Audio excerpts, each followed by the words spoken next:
Good morning student. तो कैसे हैं आप लोग? उम्मीद करता हूं बहुत ही अच्छे होंगे।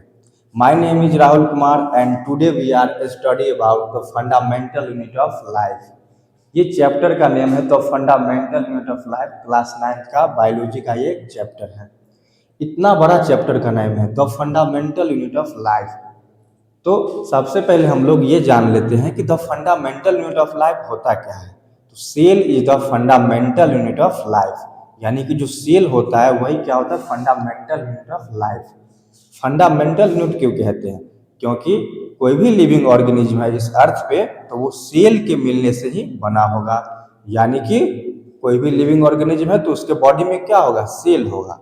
या तो वो एक सेल हो या बहुत सारा सेल हो।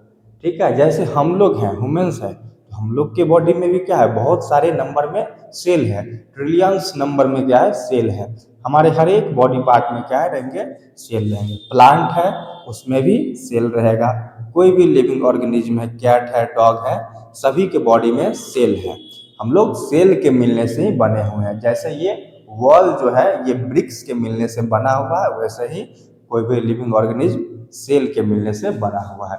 तो सबसे पहले हम लोग कुछ इंपॉर्टेंट टॉपिक्स के बारे में देख लेते हैं।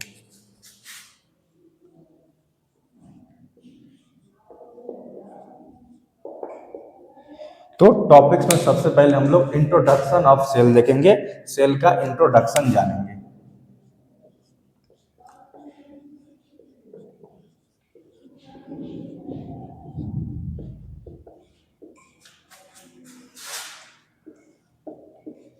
देन हम लोग डिस्कवरी जानेंगे कि सेल की डिस्कवरी किसने किया था, ये सब बारे में जानेंगे।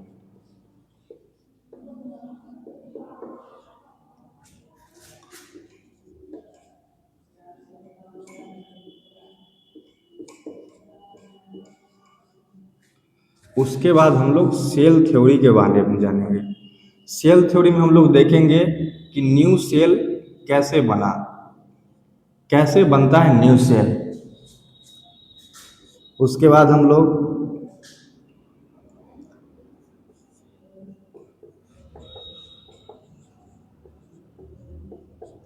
Different shape, size and number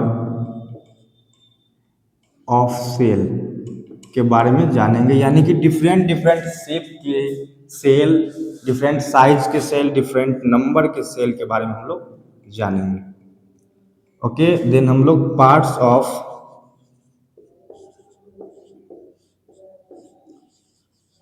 cell के बारे में जानेंगे कि सेल के पार्ट्स जो भी है उसके बारे में जानेंगे। देन टाइप्स ऑफ सेल जानेंगे कि सेल कितने टाइप्स के होते हैं। देन हम लोग सेल डिवीजन के बारे में देखेंगे। सेल डिवीजन जो हमारा सबसे लास्ट टॉपिक रहेगा। सेल डिवीजन बेसिकली दो टाइप से होते हैं। एक होता है माइटोसिस और एक होता है मियोसिस। ठीक है, तो ये कुछ इंपॉर्टेंट टॉपिक्स है इस चैप्टर का जो हम लोगों को आगे पढ़ना है। चलिए, तो अब इंट्रोडक्शन वाले पार्ट पे आते हैं।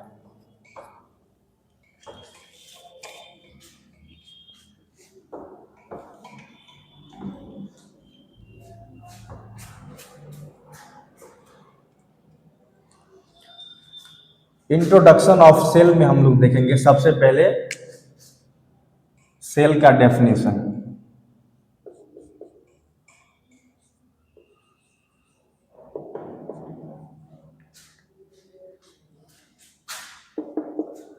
सेल के डेफिनेशन सिंपल सा सेल का डेफिनेशन है, cell is the structural and functional unit of life. ठीक है, तो हम लोग लिख लेते हैं यहाँ पे।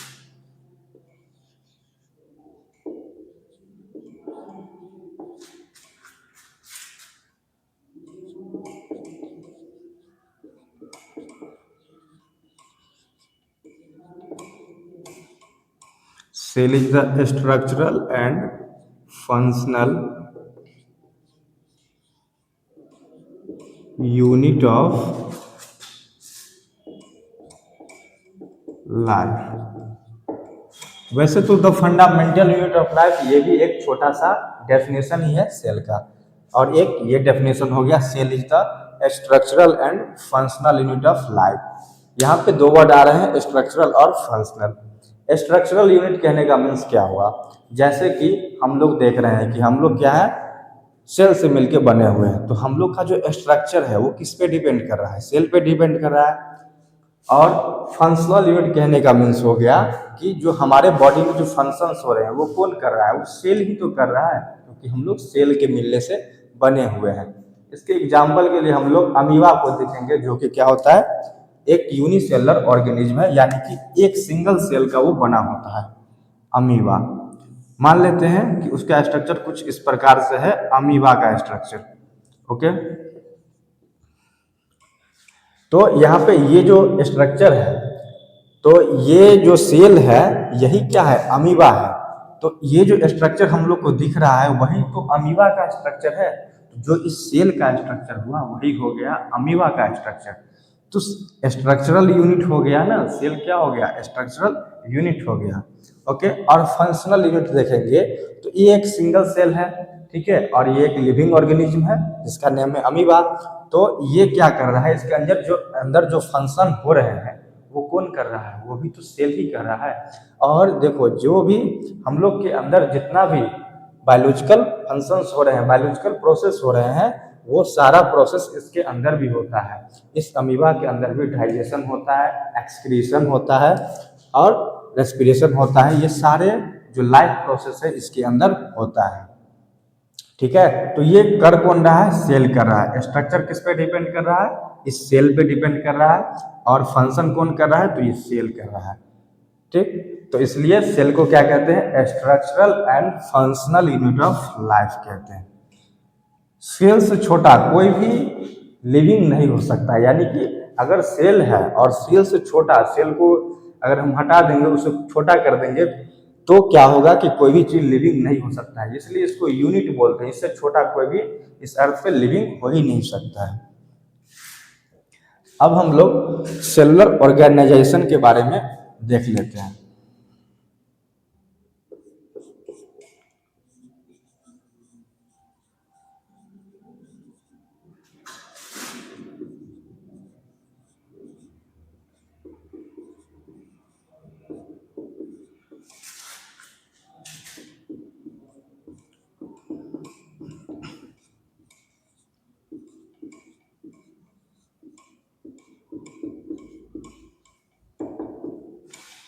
सेलुलर ऑर्गेनाइजेशन यानी कि जैसे हम लोग हैं, तो हम जान चुके हैं कि हम लोग का बॉडी जो है वो सेल के मिलने से बना हुआ है।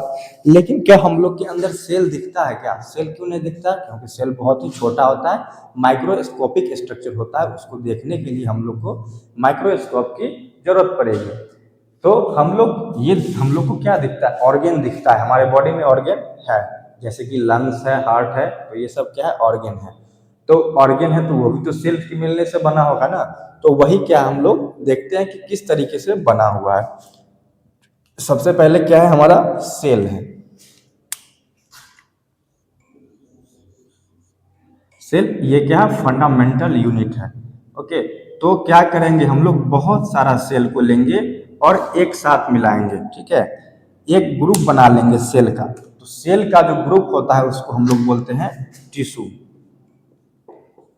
सेल के ग्रुप को क्या कहते हैं, टिश्यू कहते हैं। और फिर क्या करेंगे हम लोग, बहुत सारे टिश्यू को लेंगे, ठीक है। डिफरेंट टाइप के टिश्यू को अगर हम लोग मिलाएंगे तो क्या बन जाएगा, हमारा ऑर्गेन बन जाएगा। और जो कि हम लोग अपने बॉडी में देखते भी हैं ऑर्गेन को, ठीक है। तो सेल के मिलने से क्या बना, टिश्यू, और बहुत सारे टिश्यू के मिलने से बना ऑर्गेन, और बहुत सारे ऑर्गेन के मिलने से क्या बनेंगे, बन जाएगा हमारा ऑर्गेन सिस्टम।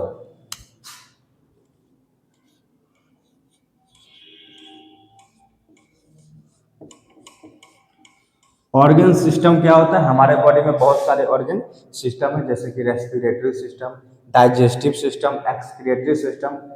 जैसे कि हम लोग देखें रेस्पिरेटरी सिस्टम है, रेस्पिरेटरी सिस्टम में क्या है कि बहुत सारे ऑर्गन एक साथ मिलके कोई एक फंक्शन कर रहे होंगे, ठीक है, रेस्पिरेशन का फंक्शन कर रहे हैं। हमारे रेस्पिरेटरी सिस्टम में जितने भी ऑर्गन हैं, जैसे कि नोज हो गया, हमारा लंग्स हो गया, ट्रेकिया हो गया, ये सब क्या है, ऑर्गन है। और ये सब एक साथ मिलके एक जो स्पेसिफिक फंक्शन है उसको परफॉर्म कर रहे हैं, इसलिए इसको क्या बोलेंगे, ऑर्गन सिस्टम, रेस्पिरेटरी सिस्टम।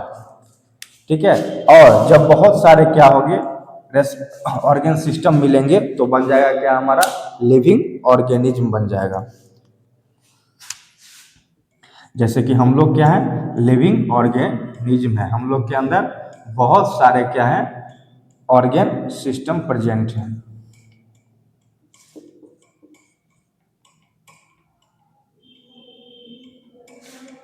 ठीक है, तो अभी हम लोगों ने क्या देखा है कि बहुत सारे सेल के मिलने से बना टिश्यू, बहुत सारे टिश्यू के मिलने से बना ऑर्गन, और बहुत सारे ऑर्गन के मिलने से बना ऑर्गन सिस्टम, और बहुत सारे ऑर्गन सिस्टम को मिलने से क्या बन गया, हमारा लिविंग ऑर्गेनिज्म। ऐसे हम लोग हैं, हम लोग के बॉडी में बहुत सारे क्या है, ऑर्गन सिस्टम है। ठीक है, अब हम लोग आएंगे डिस्कवरी वाले पार्ट पे कि सेल की डिस्कवरी किसने किया था।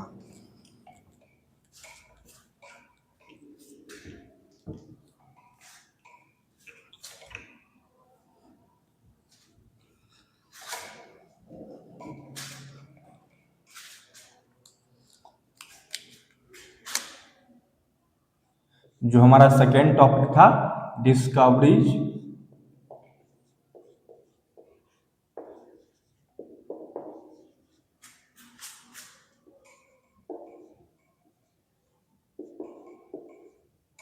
Related to cell. ओके, तो यहाँ पे हम लोग देखेंगे कि सेल की डिस्कवरी किसने किया था। तो यहाँ पे सबसे पहले जो नियम आता है, फर्स्ट साइंटिस्ट का जो नियम आता है वो है रॉबर्ट हुक। रॉबर्ट हुक ने क्या किया था, सबसे पहले सेल की डिस्कवरी किया था। ओके, तो वो क्या किया रॉबर्ट हुक, इसके पीछे एक स्टोरी है कि रॉबर्ट हुक ने दो लेंस को लिया और उस लेंस को कुछ इस तरीके से जोड़ के एक माइक्रोस्कोप बना लिया। ठीक है, और उस माइक्रोस्कोप से वो देखने लगे। ठीक है, तो उन्हें जो है एक ट्री के बार्क में हनी कॉम्ब लाइक स्ट्रक्चर दिखा, उसे ही उन्होंने सेल कहा। और वो सेल कौन सा था, कॉर्क सेल था। हनी कॉम्ब लाइक स्ट्रक्चर जो था वो एक कॉर्क सेल था। कहाँ पे था, ट्री के बार्क में, ट्री के छाल में, पेड़ के छाल में था हमारा कॉर्क सेल, जिन्हें रॉबर्ट हुक ने देखे थे। तो सबसे पहले यहाँ पे आएगा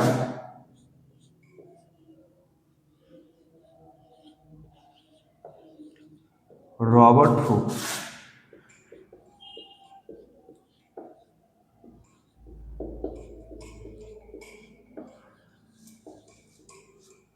Robert Hooke discovered the cell इन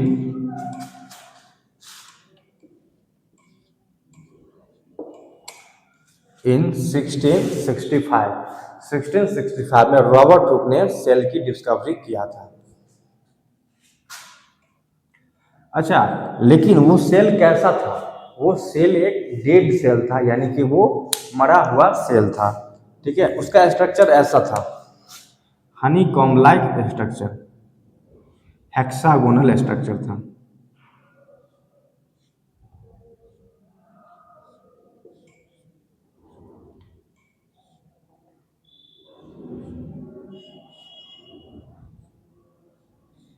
कुछ इस तरीके से उसका स्ट्रक्चर था, और ये इस सेल का नेम क्या था, कॉर्क सेल।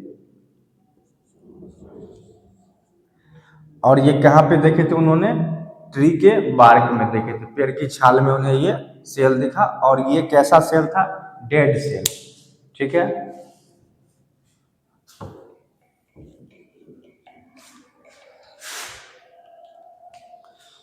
तो रॉबर्ट हुक ने जो डिस्कवरी की वो कैसा सेल निकला, डेड सेल निकला। तो यहाँ पे हम लोग एक लाइन लिख सकते हैं,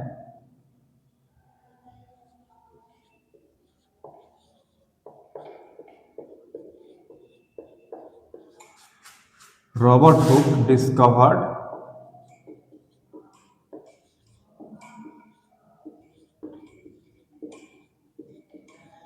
डेड सेल। ओके, तो रॉबर्ट हुक ने जो डिस्कवरी की थी वो सेल कैसा था? डेड सेल था। तो यहाँ पे क्वेश्चन ये आता है, तो फिर कोई और साइंटिस्ट आए होंगे ना जो लिविंग सेल की डिस्कवरी किए होंगे, तो यहीं पे आता है नेम एंटोनी वन लीवेनहॉक का, जिन्होंने लिविंग सेल की डिस्कवरी की थी।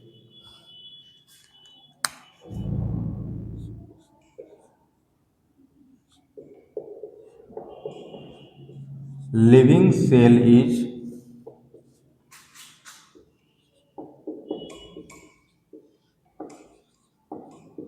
discovered by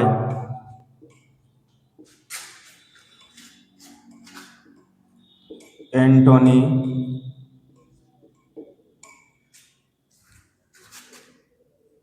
van Leeuwenhoek।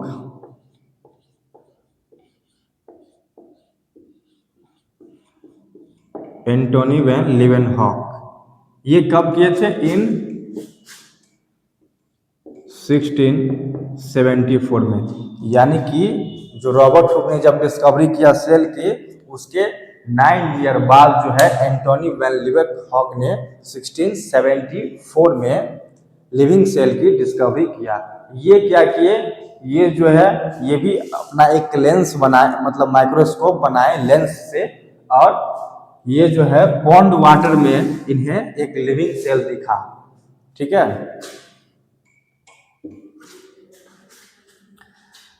अब हम लोग को देखना है कि आगे कौन से साइंटिस्ट आए जो और क्या क्या डिस्कवरी किए। तो आगे जो नेम आता है हमारा, रॉबर्ट ब्राउन का नेम आता है। रॉबर्ट ब्राउन ने न्यूक्लियस की डिस्कवर की थी।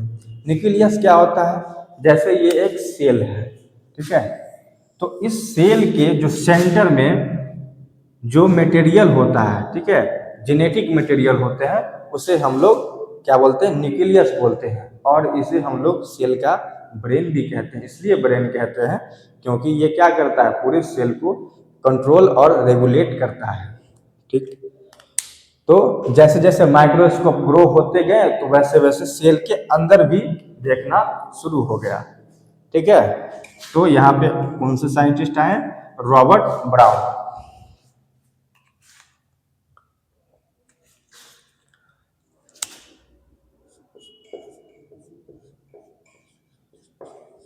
nucleus is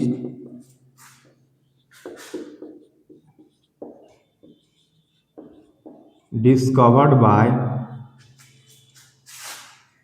Robert Brown in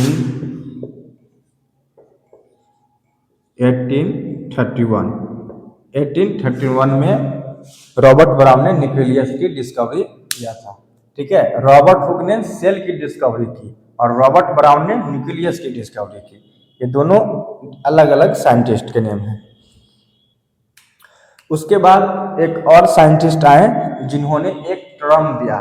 ठीक है, एक और साइंटिस्ट आए पुरकिंजे, जिन्होंने एक टर्म दिया प्रोटोप्लाज्म।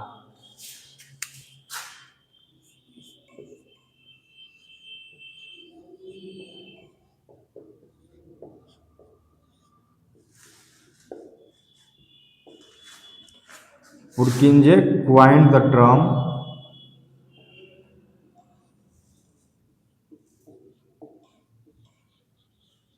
Protoplasm in 1839।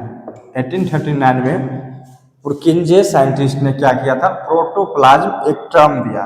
ठीक है, एक वर्ड उन्होंने बताया कि प्रोटोप्लाज्म। प्रोटोप्लाज्म बेसिकली होता क्या है?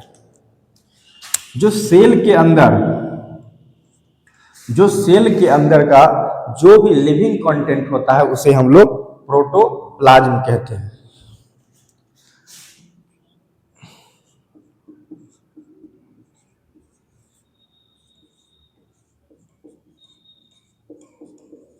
Living content of cell, cell के अंदर का जो भी लिविंग कंटेंट है उसे हम लोग प्रोटोप्लाज्म कहते हैं। यानी कि सेल के अंदर कोई नॉन लिविंग कंटेंट भी होगा क्या? यस।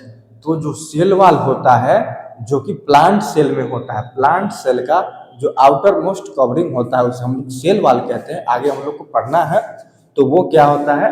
नॉन लिविंग होता है। ठीक है। तो ये जो कुछ इंपॉर्टेंट डिस्कवरीज थी जिसके बारे में हम लोग जान चुके हैं। अब हम लोग आगे सेल थ्योरी के बारे में जानेंगे।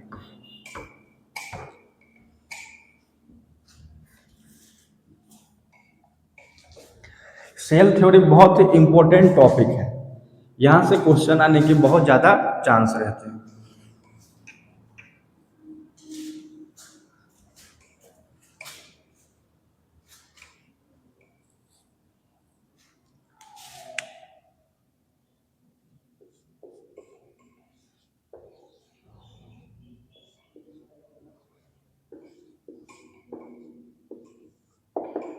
सेल थ्योरी में भी यहाँ पे क्या है, 3 साइंटिस्ट हैं, ठीक है। तो सबसे पहले जो साइंटिस्ट का नेम आता है वो आता है मैथियस सिलेडन का, उसके बाद आता है थियोडर स्वान का, ठीक है, और उसके बाद आता है रुडोल्फ विर्को का, ठीक। तो सबसे पहले कौन से साइंटिस्ट आए यहाँ पे,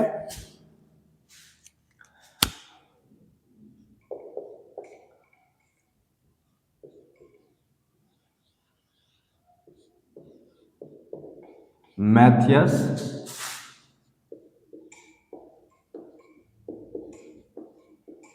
सिलेडन, ठीक है। कब, इन 1838, 1838 में साइंटिस्ट आए मैथियस सिलेडन। इन्होंने क्या किया, एक स्टेटमेंट दिया। ये एक बॉटनिस्ट थे, यानी कि ये प्लांट पे रिसर्च कर रहे थे, ठीक है। तो ये एक बॉटनिस्ट थे, प्लांट पे रिसर्च कर रहे हैं, तो इन्होंने एक स्टेटमेंट दिया। स्टेटमेंट ऐसा था कि ऑल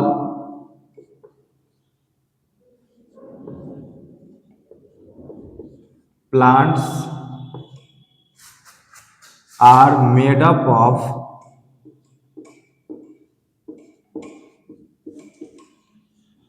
सेल, यानी कि इन्होंने बताया कि जितने भी प्लांट्स हैं इस अर्थ पे वो सेल के मिलने से बना हुआ है, ठीक है। उसके बाद आए सेकेंड साइंटिस्ट का नेम आता है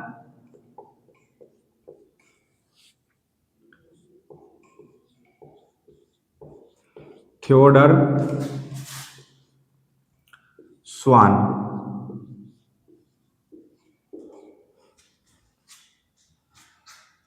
इन 1839 में एक साइंटिस्ट आए, ये एक जूलॉजिस्ट थे, यानी कि ये एनिमल्स पे रिसर्च कर रहे थे। तो इन्होंने भी एक स्टेटमेंट दिया कि all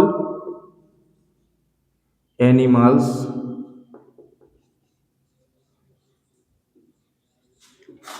are made up of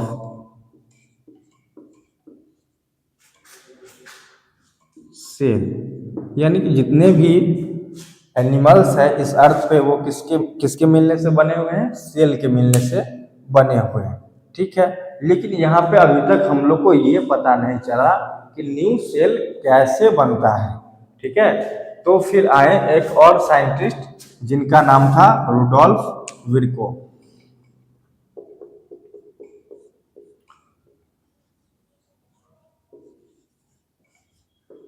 Rudolf विर्को in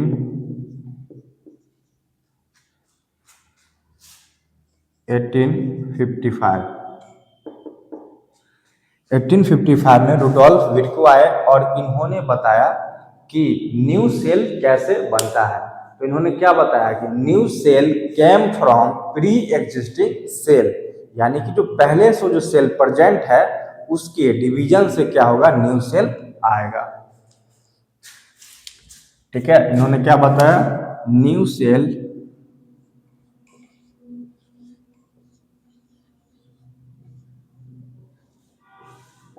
came from pre-existing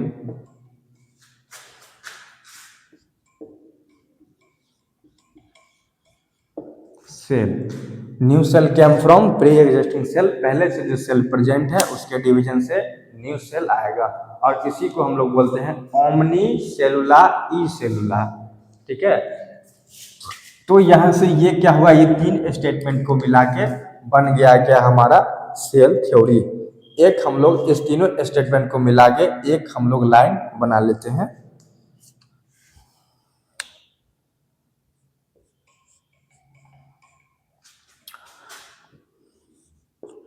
all living organism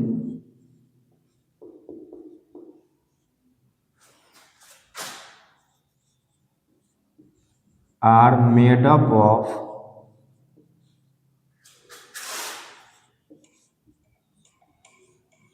cell and cell product,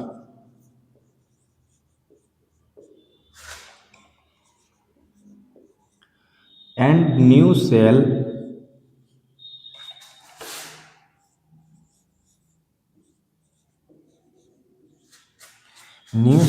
came from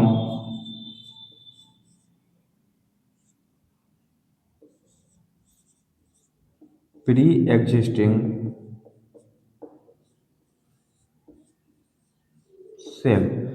okay, तो यहाँ से हम क्या किए, एक तो नया जो एक इस तीनों स्टेटमेंट को मिला के हम लोग ने क्या किया, एक स्टेटमेंट बना दिया कि all living organism are made up of cell and cell product and new cell came from pre existing cell. New cell कहाँ से आता है, प्री एग्जिस्टिंग सेल से आता है। ठीक है, अच्छा सेल प्रोडक्ट यहाँ पे एक लाइन आ रहा है। सेल प्रोडक्ट क्या होते हैं, सेल प्रोडक्ट बेसिकली जो सेल जो प्रोडक्ट को बनाते हैं उसे हम लोग सेल प्रोडक्ट कहते हैं। जैसे में सेल बहुत सारे प्रोटीन बनाते हैं, सेल के अंदर राइबोसोम होता है जो कि प्रोटीन बनाते हैं, जैसे कि कोलेजन प्रोटीन सेल बनाता है।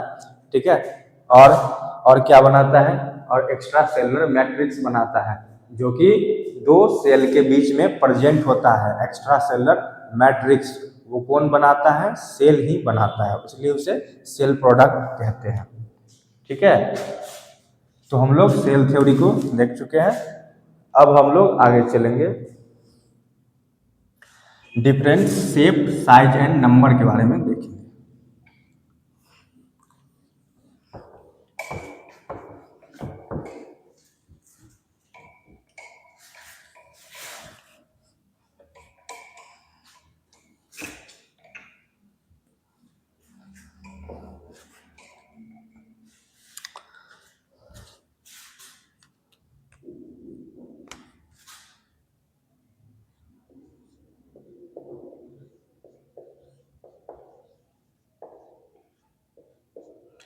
डिफरेंट शेप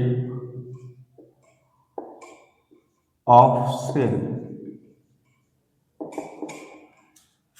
सबसे पहले हम लोग कुछ डिफरेंट शेप के बारे में हम लोग जान लेते हैं सेल का।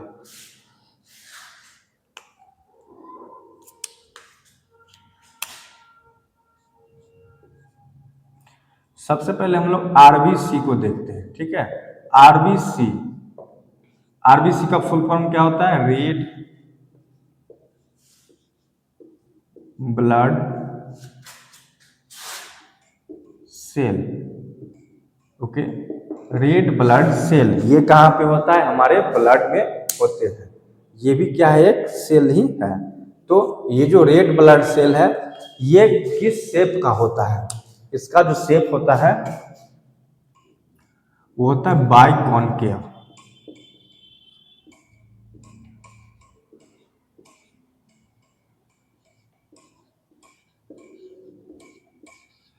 इसका शेप होता है बाइकॉनकेव शेप।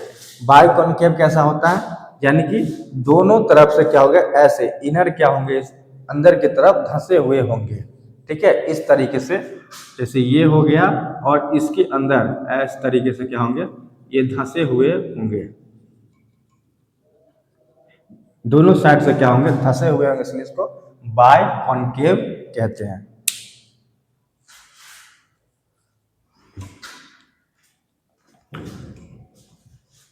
उसके बाद हम लोग मसल सेल्स को देख लेते हैं। जो हमारे मसल में जो सेल होते हैं उसे देख लेते हैं। मसल सेल का जो शेप होता है वो होता है स्पिंडल शेप का।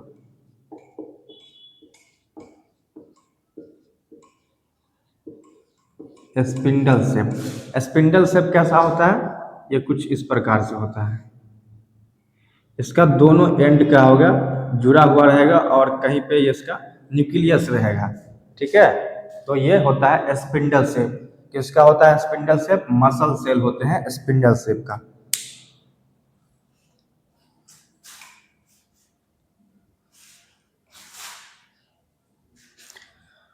उसके बाद हम लोग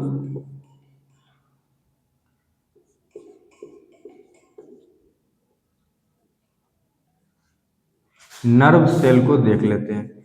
नर्व सेल को न्यूरॉन भी कहते हैं। ठीक है, इसका जो शेप होता है वो होता है elongated and branched.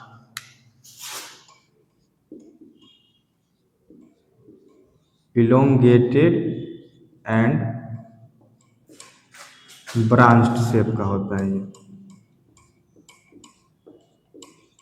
Elongated and branched यानी कि ये लॉन्ग होगा और इसमें क्या होंगे, बहुत सारे ब्रांच, यानी कि एक सेल दूसरे सेल्स के क्या होंगे, जुड़ रहे होंगे। ठीक है, ब्रांच की तरह हम लोग को दिखेगा, कुछ इस तरीके से दिखेगा।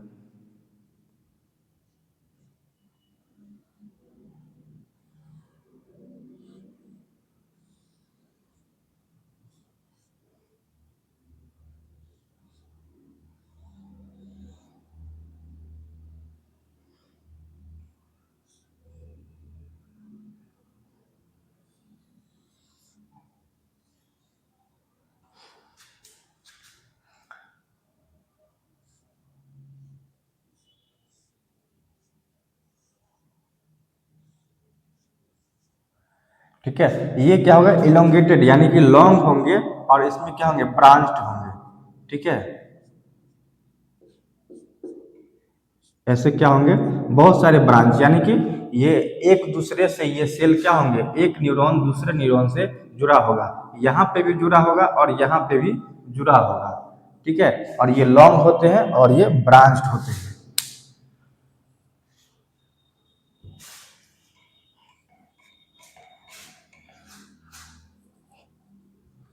अब हम लोग कुछ डिफरेंट साइज के बारे में देखेंगे सेल का।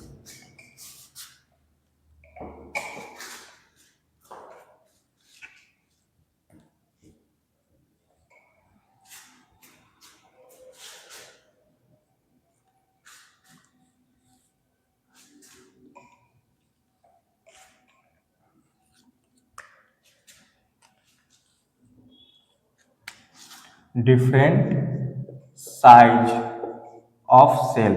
डिफरेंट साइज ऑफ सेल में हम लोग देखेंगे the largest cell in the world, यानी कि जो अर्थ पे सबसे बड़ा सेल है वो क्या है, कौन सा है वो है हमारा ostrich egg cell.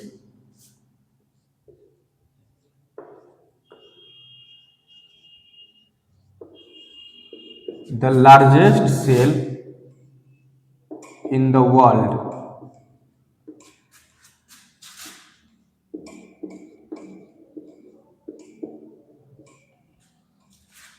Is ostrich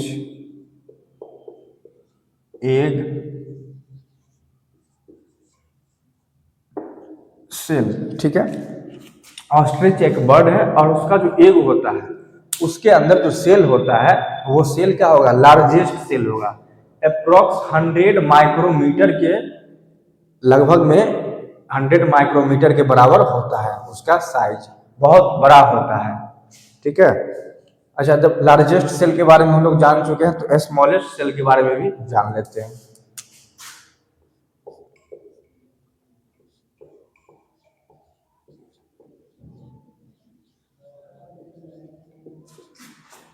smallest cell in the world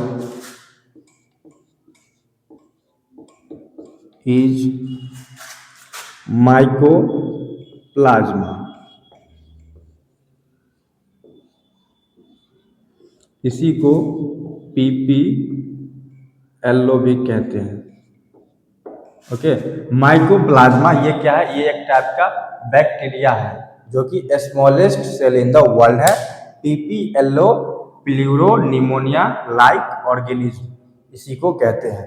ठीक है, ये smallest cell in the world है। इसका जो साइज होता है अप्रोक्स 0.1 से लेके 0.3 माइक्रोमीटर होता है।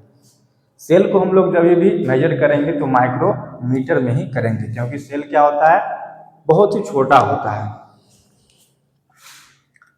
अब हम लोग लॉन्गेस्ट सेल के बारे में देख लेते हैं।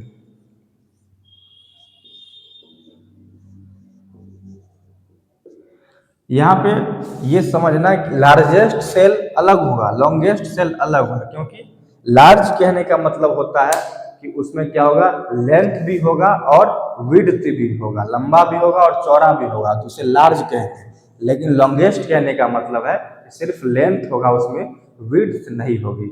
विड्थ बहुत ही कम होगी, उसमें जो होगा उसका लंबाई होगा ज़्यादा, इसलिए उसको द लॉन्गेस्ट सेल बोलेंगे।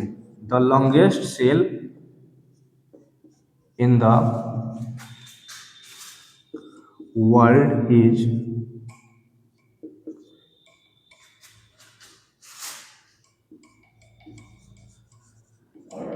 न्यूरॉन। न्यूरॉन क्या होता है? न्यूरॉन को ही हम लोग नर्व सेल भी कहते हैं। ठीक है, ये हमारे नर्वस सिस्टम में पाया जाता है, हमारे ब्रेन में, हमारे स्पाइनल कॉर्ड में क्या होते हैं? यही न्यूरॉन होता है। ठीक है, इसको हम लोग longest cell in the world कहते हैं और ये हमारे नर्वस सिस्टम में पाया जाता है। ठीक, तो ये कुछ साइज थे सेल के जो हम लोग जान चुके हैं। अब हम लोग डिफरेंट नंबर के बारे में जानेंगे।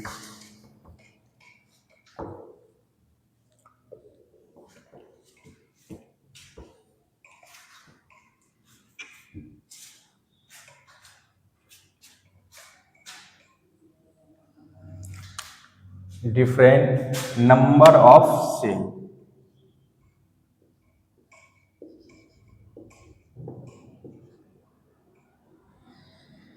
यहाँ पे ना नंबर के बेसिस पे सेल को, सेल के नंबर के बेसिस पे लिविंग ऑर्गेनिज्म को टू टाइप्स में डिवाइड किया गया है। ठीक है,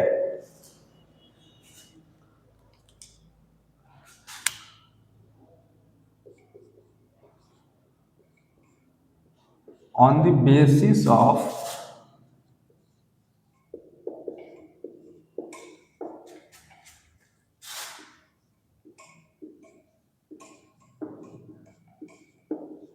number of cell living organism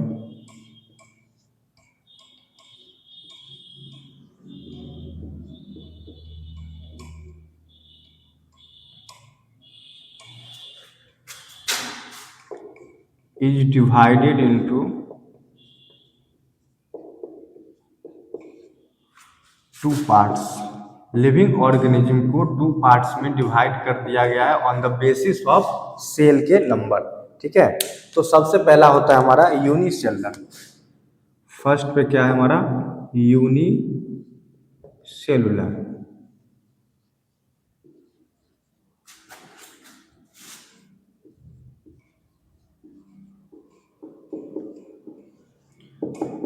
unicellular organism. Unicellular organism क्या होगा? जो हमारा क्या होगा? सिंगल सेल का होगा, जिसके अंदर ओनली वन सेल प्रेजेंट होगा, उसे हम लोग यूनिसेलुलर कहेंगे। जैसा कि अमीबा, पैरामीशियम, तो वन सेल होगा इसके अंदर। और जिसके पास भी वन सेल होगा वो बहुत ही छोटा होगा, तो उसे हम लोग देख तो सकते नहीं है ऐसे, उसे देखने के लिए भी माइक्रोस्कोप की जरूरत पड़ेगी।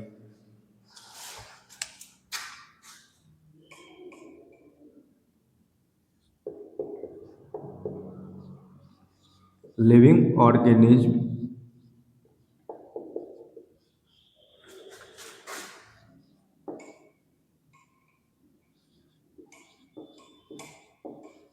made up of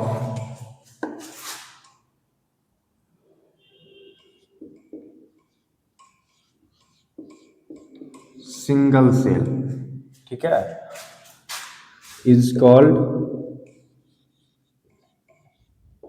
यूनिसेलुलर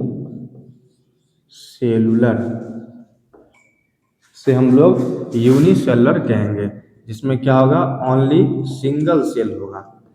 ठीक है, जैसे कि इसके एग्जाम्पल हम लोग देखेंगे तो एग्जाम्पल में आएगा सबसे पहले, जैसे कि हम लोग अमीबा को फर्स्ट में हम लोग देखे थे, वो आ जाएगा इसके एग्जाम्पल में। क्या आ जाएगा, अमीबा पैरामेसियम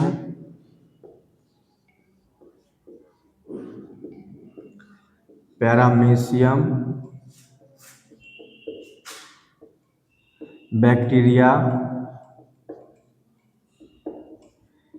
ईटीसी, ये सब क्या होंगे, यूनिसेलर ऑर्गेनिज्म है। ठीक है, जिसमें क्या होगा, सिंगल सेल प्रेजेंट होगा। अच्छा, हम लोग क्या है, हम लोग तो मल्टी सेलर है, क्योंकि हम लोग का साइज भी क्या है, इतना बड़ा है, बहुत सारे हम लोग के अंदर सेल है। ठीक है, हम लोग को देखने के लिए माइक्रोस्कोप की भी जरूरत नहीं पड़ती है।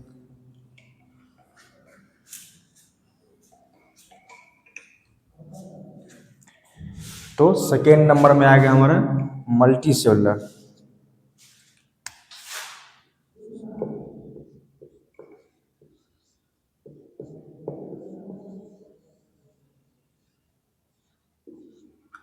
Multi cellular organism, multi cellular organism क्या होगा, जिसमें एक से ज्यादा सेल होगा।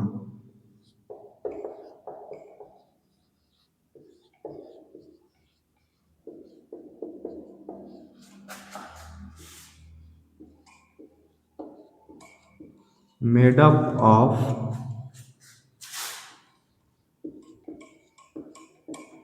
मोर देन वन सेल, एक से ज्यादा सेल के मिलने से बना होगा, उसे हम लोग मल्टी सेलुलर ऑर्गेनिज्म कहेंगे। Is called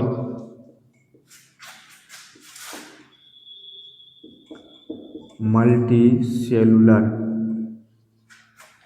organism.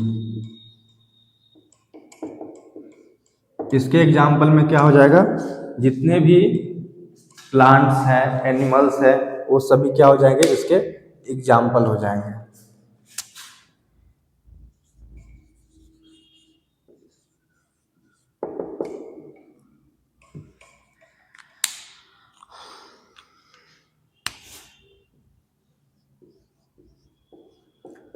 Plants and animals.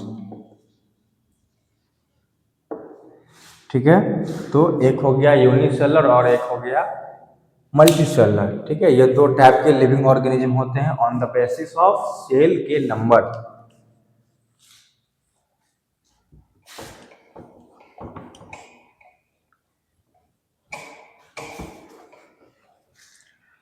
अब हम लोग थोड़ा सा पार्ट्स ऑफ सेल के बारे में ओवरव्यू ले लेते हैं, थोड़ा सा जान लेते हैं कि क्या सब पार्ट्स है सेल के।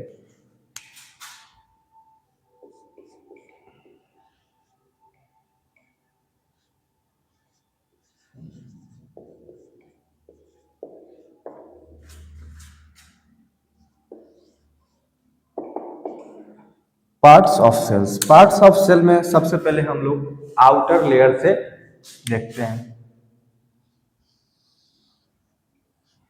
जो आउटर लेयर होता है, जिसे हम लोग सेल वॉल कहते हैं। ठीक है, तो ये किस में होता है, ये केवल प्लांट्स में होते हैं, एनिमल्स में सेल वॉल नहीं होते हैं।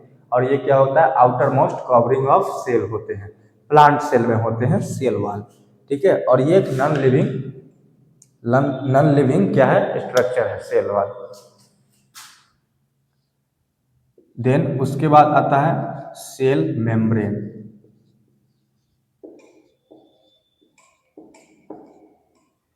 इसे प्लाज्मा मेम्ब्रेन भी कहते हैं।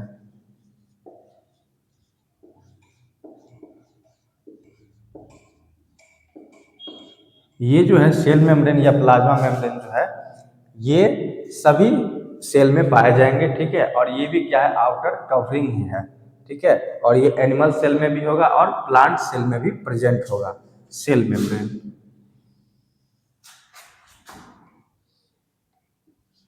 देन उसके बाद साइटोप्लाज्म, ये भी क्या होगा, ऑल सेल में प्रेजेंट होगा, चाहे प्लांट हो या एनिमल, ये एक जेली लाइक फ्लूइड होता है जो कि सेल के अंदर प्रेजेंट होता है। उसके बाद न्यूक्लियस, न्यूक्लियस सेल के सेंटर में प्रेजेंट होता है। न्यूक्लियस की डिस्कवरी किसने किया था? रॉबर्ट ब्राउन ने इन 1831 में। ठीक है, ये सेल के सेंटर में प्रेजेंट होता है और सेल को रेगुलेट और कंट्रोल करता है, इसलिए ये सेल का ब्रेन भी इसे कहते हैं। एंड लास्ट हमारा आ जाएगा सेल ऑर्गेनेल्स। सेल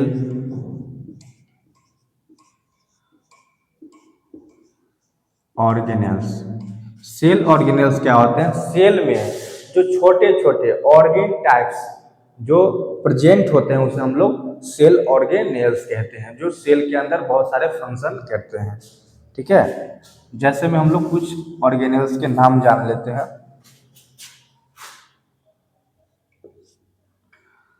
सबसे पहले एंडोप्लाज्मिक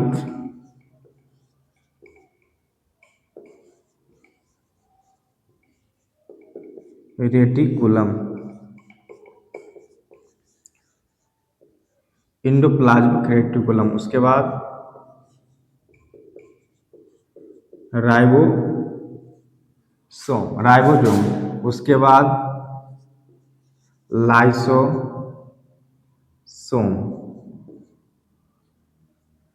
ठीक है, देन माइटोकॉन्ड्रिया। माइटोकॉन्ड्रिया को ही powerhouse of the cell कहते हैं। Powerhouse of the cell क्यों कहते हैं? क्योंकि यहाँ पे ही क्या होता है, जो हम लोग फूड को इंटेक करते हैं और एब्जॉर्प्शन के बाद जो हमारे सेल में जाता है, तो वो सेल के अंदर माइटोकॉन्ड्रिया के पास ही जाके वहाँ पे उसका ब्रेक डाउन होकर के क्या बनता है? एनर्जी बनता है। इसलिए इसको हम लोग powerhouse of the cell कहते हैं, माइटोकॉन्ड्रिया को। उसके बाद वैक्यूल्स,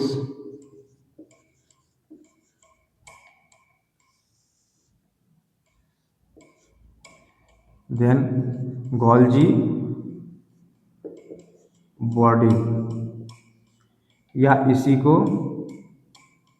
गोल्जी एपरेटस भी कहते हैं, गोल्जी एपरेटस।